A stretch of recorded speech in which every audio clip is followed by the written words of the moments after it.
The Chicago Bulls have lost their last 3 games in a row. The most recent one to the OKC Thunder in a game where the Bulls just looked flat, didn't have any energy, didn't execute defensively, and it just highlighted the fact of how far this team is from being a real playoff team. We're also going to talk about updates to Lonzo Ball and him posting videos of his recovery and dive into the mailbag, all that and more on today's Chicago Bulls Central. You are now tuned in to Chicago Bulls Central, your number one place for all Chicago Bulls news and content.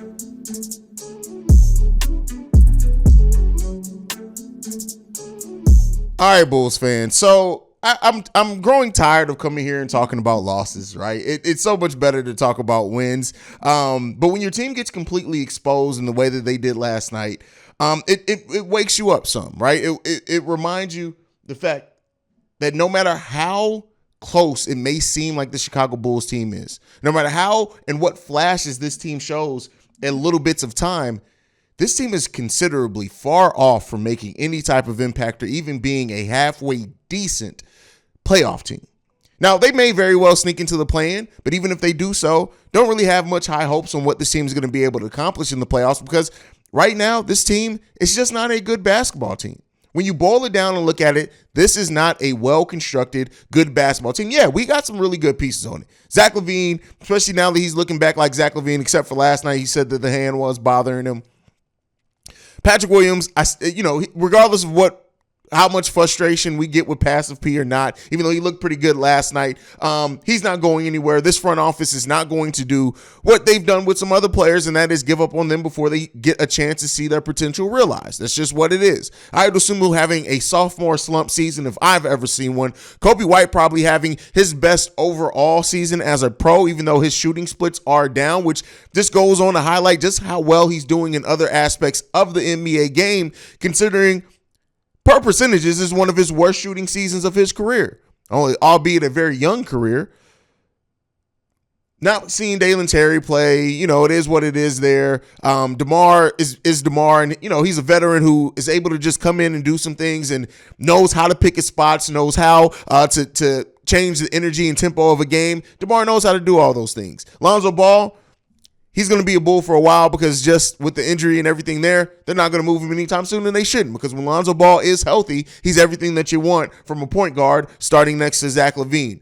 But Vooch, and I don't want to overlook Vooch. Vooch has been the most consistent Bull this season, despite some box score watchers and what they would have you say. But at the end of the day, it's this. When you look at this team, regardless of the pieces, regardless of how many pieces you can see Javonte Green and say, hey, these are some pretty good, scrappy players with some of them. Scrappiness doesn't apply to all the team, but when you look at this team and how it's constructed, it's not going to go anywhere. Even at the most optimal, even at the most optimistic that you can look at this team, they're what? A first-round playoff exit, maybe a fifth, sixth seed at best. And so while we all know, let me not say we all, because there are still some Bulls fans that are holding out hope that we're going to do a major trade this season, even though it's not coming if you know this front office. 3 losses in a row after winning 3 games in a row. And I know we've been without DeMar in 2 of those games and without him in the second half of the third.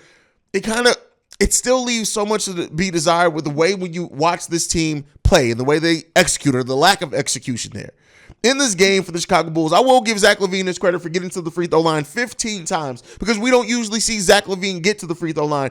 It seemed like he understood that his hand was bothering him, his shot wasn't going to be there, so he pushed the issue, ended up getting 25 points by getting to the free throw line. Shout out to him for adapting.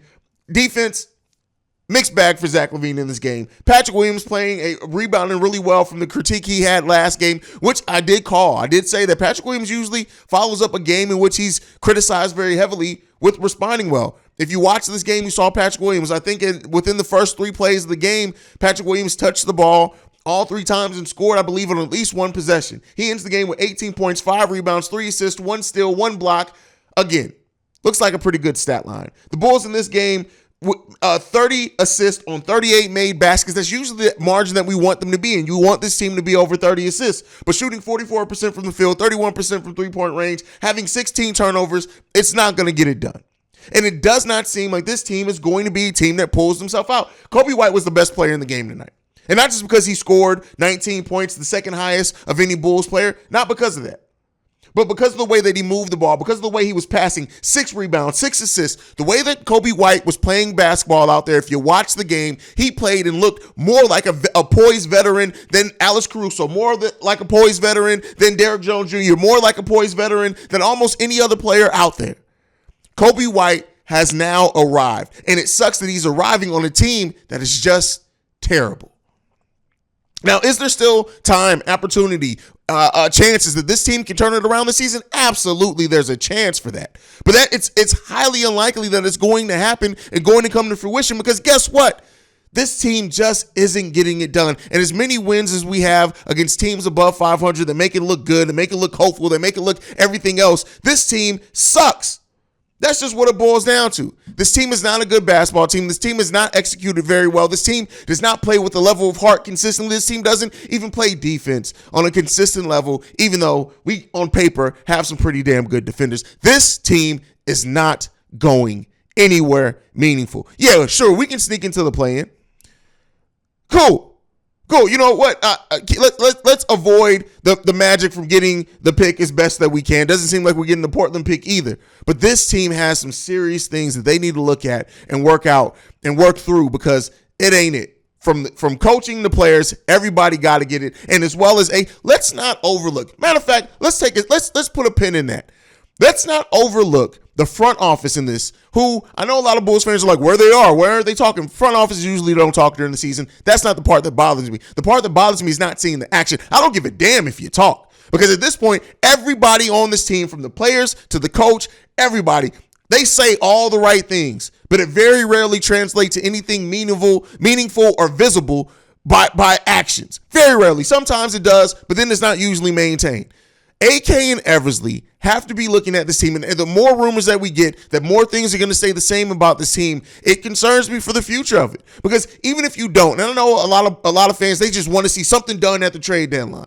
You get more for your assets back during free agency, so let's see what they do then. But I tell you what, if AK and Eversley think they can sleepwalk their way through another free agency and make marginal signings and think that it's going to do anything meaningful for this team, the clock needs to start ticking on them too. And I hate to say that, but it's just real. At some point, actions are the only thing that matters. And the actions and activity of this team and front office are piss effing poor. Period. And it needs to change. It needs to improve. It needs to get better. But to right the ship, you got to admit that you did some things wrong. And I don't know if AK and Eversley, to be quite honest with you, are ready to admit that they made some wrong moves, that they made some wrong deals, that they constructed this team that just has not, regardless of your vision and your thought of how this team was going to come together, it has not happened in that way. Meaning, you have to adjust. You have to do something different. And yes, continuity is what most teams that get to the next level have. You take years to get together. You take years to find your groove. I understand all that. But this team has regressed after one season of being together. That's not pointing in the right direction to start thinking anything meaningful is going to happen for this team all of a sudden. If you think it's going to happen through osmosis and hope, I don't know what the hell you're doing out here. I just don't. So we'll see what happens with this team, but everybody needs to be held accountable, from the players to the coaches to the front office. Everybody this offseason needs to be held accountable for improving what the hell is going on with this team on the basketball court. And I guess we'll see if it happens. Right now, the Bulls have a 31.9% chance of keeping their own draft pick, which means that tanking, for those that want to see it tank, going full rebuild, it's not happening, people. It's just not happening. So that means that AK and Eversley got to work the phones. They got to work this offseason. You got to earn your money this offseason. I get it. First year you came in, by the trade deadline, you moved Wendell, you moved Gafford, you moved Laurie in the offseason. Cool. You did some work there. The following offseason, you acquired Lonzo Ball, you acquired DeMar DeRozan, you acquired Alex Caruso, all those things. All right, cool. You did some work. This past offseason, you signed Goran Dragic and Andre Drummond, who have shown some great flashes, and Dragic is proving me wrong in a lot of ways. But it hasn't translated to anything meaningful for this team. You got to get back to getting active. We said the players need to get active. This front office also needs to get fucking active. So excuse my French. Been trying not to curse as much, but this team, it's only so much that I can avoid doing. All right, let's move on from that. Lonzo Ball posted a series of videos yesterday of his workout. One was dunking, one was running, one was doing punching drills. Lonzo Ball is at least somewhat making the next steps up. But what I want to say in this and what I want to talk about in this is that still do not expect Lonzo. I do not expect Lonzo Ball to come back this season. Even if you look at that video of him running, you can still tell it's some pain going on there. It's not likely that Lonzo Ball is coming back this season. It is great to see him doing more things from a person who just literally said a month and a half or 2 months ago, whatever it was, that he couldn't even walk up steps. So it's good to see him dunking. It's good to see him jogging. It's good to see him doing those things. But let's not let that be a smokescreen to make us think that he's coming back in any meaningful way this season. It's highly unlikely that it's going to happen. If it does, shout out to him. If he does come back, it's probably going to be more of a Patrick Williams comeback last season, meaning maybe he comes back with 10 games left on the season. And what does that really mean and translate for a player who's been out of basketball for you? Keep in mind, Patrick Williams was only out of basketball for 6 months. Lonzo Ball's been out of basketball double that, and usually when you see a player outside of basketball for a calendar year, it takes some time. It just takes some time before that player gets their rhythm back, things like that. So we'll see what happens with Lonzo Ball. I am extremely happy that he is doing some things and making the next step in his rehab, but we're still probably a ways away from Lonzo Ball returning in a meaningful way to Chicago Bulls basketball court. All right, that's it for me yapping today. Let's get into the voicemails. This first one, this is from, I think, a first-time call. He left some voicemails early in the week, but I'm not going to play him. You'll see why. But I think this is the first time he's got a voicemail played on the show. This is from TL Beats. Yo, what's going on, Hayes? It's your boy TL, a.k.a. TL Beats. Man, bro, I just left a voicemail a couple days ago, right before the Boston game, and all this bull, continuity might work.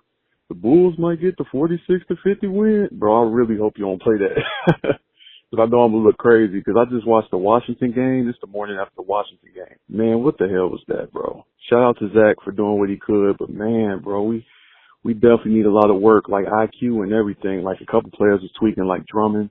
Like, I believe in him, but his IQ wasn't good last game. And a lot of people didn't step up. Like, Pwill wasn't aggressive enough. They didn't look to Vooch like they probably should have, too. But just seeing how that team crumbled yesterday in that Washington game, yeah, we definitely we got a lot of work to do, man. I do believe we could still potentially be a playoff team, but like you said on your live stream last night, man, this team could go on a 15, 20-game winning streak right now, bro. And the trust isn't there. You just don't know what team you're going to get night in and night out. And, yeah, you could put some of the blame on Billy a little bit, but I'm honestly, bro, I'm looking at the players right now, bro. Because I can see how frustrated Billy is. I know he's preaching this stuff, and I know you got to get through to your players, but, man, something got to give. Like, Pwill, you got to unlock that dog, bro, and I hope you can do it within the next year or two because I see it in him to potentially be that. But, man, bro, you got to get that mentality together, bro. Zach, it's good to see the flashes from Zach. That's the one, bright spot in this, seeing Zach coming back in the form. That's pretty cool. But overall, this team, yeah, we got a lot of work to do, bro. I think we can still make the playoffs, but, damn, hopefully, AK and Mark Eversley are looking around and thinking about slightly retooling a few things because we need some interior defense, some more help on the defensive side, and then we, of course, need some shooters. But I do think this team could potentially make the playoffs, but hopefully you don't play that last voicemail I left a couple days ago because now I look like a damn fool. I ain't going to lie. But keep doing what you're doing, Hayes. Tell me what you think about the potential retool and if they're going to do it or not. And hopefully we can at least get to about, 42-plus wins. We'll have to see, man, because this team's pretty inconsistent. But, go Bulls. I'm still going to root for them. But until they change their stuff around, I ain't going to lie, bro. They were playing like the Chicago Buns. That's their name until they switch it around. I love my team, but for now, they're the Chicago Buns. Be smooth, bro. Stay blessed. What the hell is wrong with the Chicago Bulls? The team's bipolar in their play, in their execution, in their coaching, everything. Everything is bipolar about this team. It's one extreme or another. We either look really good against really good teams or we look absolutely fucking terrible against bad teams. That's just the way it goes with this team. The bipolar play is everything that is causing the issue with this team. Now, when you said that the players are not performing and sometimes the coaching, here's my thing. Yes, the players are not performing. But as a leader, again, and that's the way that I like to look at things. As a leader, you cannot blame the people that are below you. I mean, below you sounds bad. You cannot blame the people that you are supposed to be leading if you're not getting what you want out of them. You know why? Because you're the leader. That means that you have to find a different way to motivate them. When I said on the live stream a couple of days ago that to motivate Patrick Williams and to get him to being active in the game, you have to run plays for him. People were like, well, this player, you don't have to do that. This player, you don't have to do that. Okay, that's fine. That's those players. As a leader, as a motivator, it is up to you to find a way and to get through to each person on their individual levels, on what matters to them, on what's meaningful to them. You have to find a way to get through to them, to get out of them what you need by being a leader, by being a mentor. And so, to me, Billy Donovan is still at fault for a lot of this. Not 100%, but still at fault for a lot of it, because if you're not getting what you need out of Patrick Williams, it's up to you as the coach to figure out a way to get that out of him. And people always like to do the Kawhi comparisons. You know what? Kawhi didn't start off his career shooting 12, 15 shots a game. Kawhi shot, I think, 5 shots a game his rookie season and played a lot of minutes in that. You know what Pop started doing for him? And Pop has explained it like this before. He built on his game. It was like building blocks. One season, all right, we're going to start getting you in pick and rolls. The next season, we're going to get you, we want to run some three-point shots for you. The next season, now we want you to start distributing. We're going to run some offense through you. That's what Billy Donovan has failed to do that with Patrick Williams. And I know people are going to say, well, how do you expect to do it when you have 2 players on the team that are heavy ball? Like, I don't give a damn about that, because you're not winning doing that. So what do you need to do? You have a young player that, albeit is not aggressive, albeit does not show the drive that a lot of people, let me not say that. The drive that we deserve to see from a player on this team. But the fact of the matter is that Patrick Williams in his career has had 28 games where he has gotten double-digit shot attempts. In those 28 games, he averages 16, 6, and 4. That is the production we need from Patrick Williams. So you know what that should tell you as a motivator? You got to run things for Patrick Williams, whether you like to or not, whether you think that, he should just be aggressive. He's not. So what do you need to do? As a leader, you have to find a way to motivate him. You have to find a way to motivate Ayo Dosunmu. What have we seen with Ayo Dosunmu? When you allow him to push the pace and dictate the tempo, he is a way more aggressive point guard, and he actually is pretty damn good at penetrating into the lane. His ability to hit some of those layups, we've seen him muff a couple of layups, but, it is what it is there. You, as a leader, have to find a way to motivate your charge. And if you're not doing that, you're failing as a leader. And that's my biggest issue with Billy Donovan. He came into this team for development. Development and the way he's able to develop players were one of the first things that they mentioned in the hiring of Billy Donovan. We ain't seen nobody develop. Coby, you can give it to Coby. First full offseason, all those things, he's finally started developing other aspects of his game. But we need to see that from the other players as well. All right, moving on from that, let's get into the next voicemail. This one's from Auntie. Hey, what's the word? It's your auntie. It's your TT Goon. Hey, only person that gave a fuck about this game was motherfucking Zach LaVine and Coby White. How about Coby White? Coby White showed that he had soul. He had heart. I know damn well y'all ain't got him on the trade market. Ain't nowhere in hell y'all got him on the trade market. Y'all about to look at somebody at the end of that motherfucking bitch and put their ass on the trade market. But I know damn well y'all ain't got Coby on the trade market. That man been showing out and stepping up. I don't give a fuck for the last 2 weeks. I don't know what nobody else seen, but I know what the fuck I seen out of Coby. He showed me the fuck. He shut me up, and Coby been doing well. Zach LaVine, he did all he could do tonight. When you got only 2 people really scoring, and everybody else just walking around, they not cutting, they not moving. Patrick Williams didn't get involved till like third motherfucking quarter. He missed some all type of shots, just like with the Washington game. Who the fuck you think you is, Patrick Williams? First of all, DeMar was out. This was your time to shine. Washington, they had 4 good players out. You supposed to deal with the fuck you did. You supposed to help Zach the other night. You didn't. You gave Zach a fuck you said. Just like tonight. Everybody on the Wolves team need to go in that locker room and jump Billy ass. Everybody need to be slapped. Ayo, I don't know what the fuck going on with you, but you know what, Billy? Bitch his ass. Every time this bitch play like this, bitch his ass. Sick of Ayo ass. This shit not making sense. You know how to motherfucking play. You ain't just not coming to the Bulls. You playing in college. You know what's going on in this damn court. You know how to play defense. You got offense, and you not showing it. You not popping up. They played you like you was a little kid, like a little kid on the court. They was treating the shit out your ass on the court, Ayo. What the fuck got into you? Hey, Lukovic was just standing there, letting motherfuckers do what the fuck they want to do in the hole. Drummond didn't get no motherfucking tick time today. I don't know what the fuck Billy got going on. You see Boots wasn't doing shit. Why not put Drummond in? Okay, he getting foul trouble. You got to put him in if he gets in foul trouble or not. Some got to give, because this shit tonight, this wasn't it. This shit tonight was not it. I'm telling you, this shit was embarrassing. Last two games been embarrassing. These motherfuckers been fucked up in the head, and I don't know what the fuck to tell you. But this shit, I ain't got no words for the boys. That's why I call it ass, the bullshitters. Because that's what the fuck they is, the motherfucking bullshit. Hey, Granny Man. Hey, my Granny Man. What my Granny Man doing? What Grandma Man doing? She don't fat shit, Grandma. Yeah, my Granny Man. You better than the boys. My grandson played better than y'all. This shit don't make no damn sense. But all right, Hayes, I'm going to get up with you, my boy. As you guys know, I really sometimes don't have any follow-up for when Auntie leaves a voicemail because she's always on point. Always on point.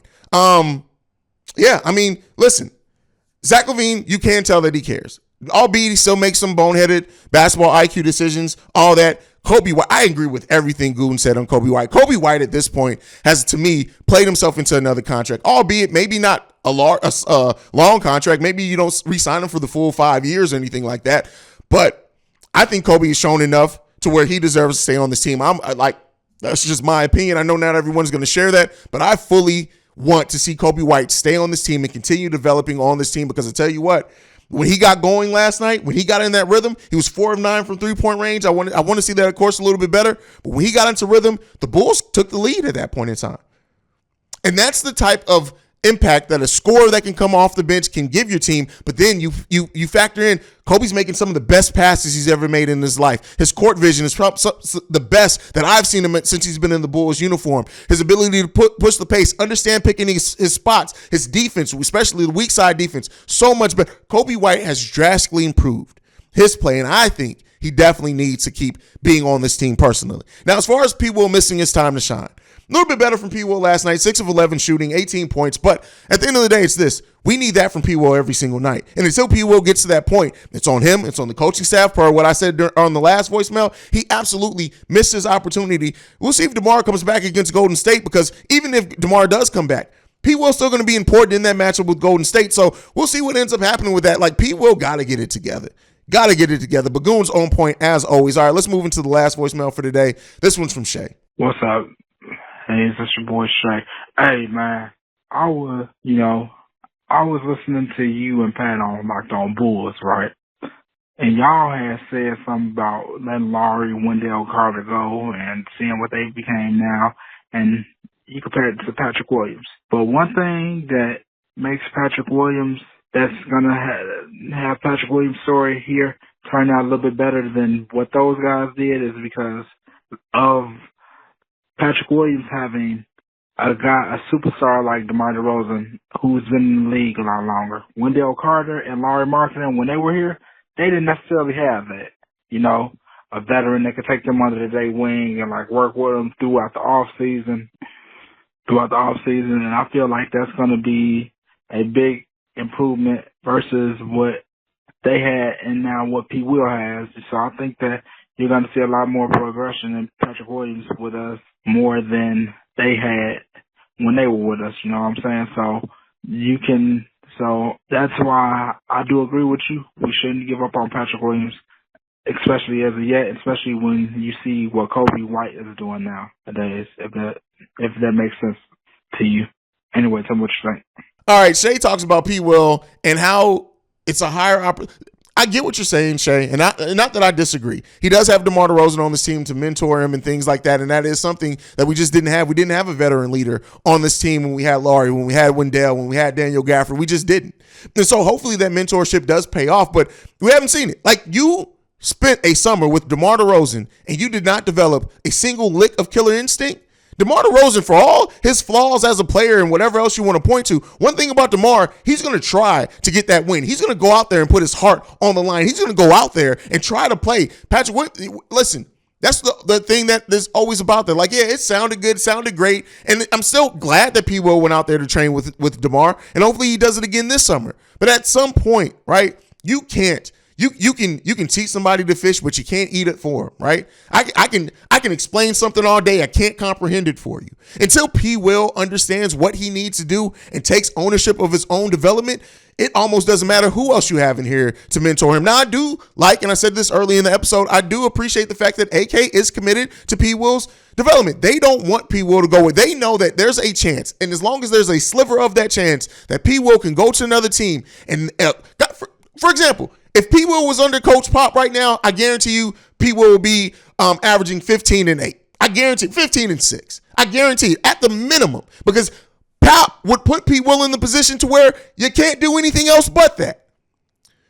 So we need to see more development. I'm glad that AK and Eversley are committed to that development, but we need to see it come along in a meaningful way here sooner rather than later, man. That's my opinion. You guys can leave your thoughts on everything down below on the YouTube side on everything said today. You can also get your own voicemails in, which I'll tell you how to do here in a second. Make sure you're following the show at Bull Central Pod. You can send us any feedback, questions, comments, concerns, bullcentralpod@gmail.com. Lastly, if you want to leave a text and our voicemail like you heard on today's episode, the number to do so, 773-270-2799.